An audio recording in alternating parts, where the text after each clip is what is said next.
Le 22 janvier 2021, le gouvernement, la classe politique et le corps diplomatique ont présenté leurs vœux au président de la République de Guinée équatoriale, Théodorio Obiang Nguema. La cérémonie traditionnelle qui a habituellement lieu le 28 décembre de chaque année a été repoussée en raison de la pandémie de Covid-19. La crise sanitaire a eu un impact négatif sur le processus de diversification en cours dans le pays. En Guinée équatoriale, la Covid-19 a mis en déroute aussi bien les projets que les budgets mis en place en 2020 par ce gouvernement. Mais il a su anticiper, il a su revoir à temps tous ces différents budgets, tous ces différents projets. Autour du plan national de développement pour l'horizon 2035.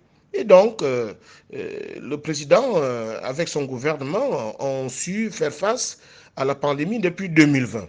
Donc, le président a dit qu'il faut désormais s'unir donc autour de nos scientifiques, autour de nos instances dirigeantes pour faire face à la pandémie. Le président équato-guinéen Obiang Nguema a tenu la main aux partis politiques de l'opposition, un acte hautement symbolique en faveur de la stabilité politique dans le pays, de l'avis du chef de l'État de la Guinée équatoriale. Avec une collaboration plus accentuée avec ses partenaires extérieurs, la Guinée équatoriale souhaite atteindre les objectifs de son programme de développement économique à l'horizon 2035.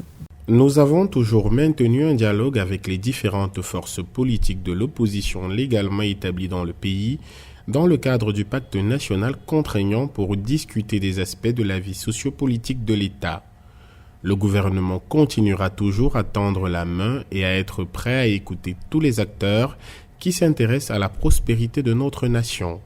Mon invitation reste ouverte à ceux qui souhaitent se joindre à cette grande marche nationale. Dans son discours, le président Obiang Nguema a invité les pays, les Nations Unies et l'Organisation mondiale de la santé à plus de solidarité pour venir à bout de la crise sanitaire. L'opposition, elle, a salué l'action du chef de l'État en matière de lutte contre la corruption en 2020. Elle souhaite en 2021 que des mesures correctives exemplaires soient prises à l'encontre des auteurs de ces actes illicites.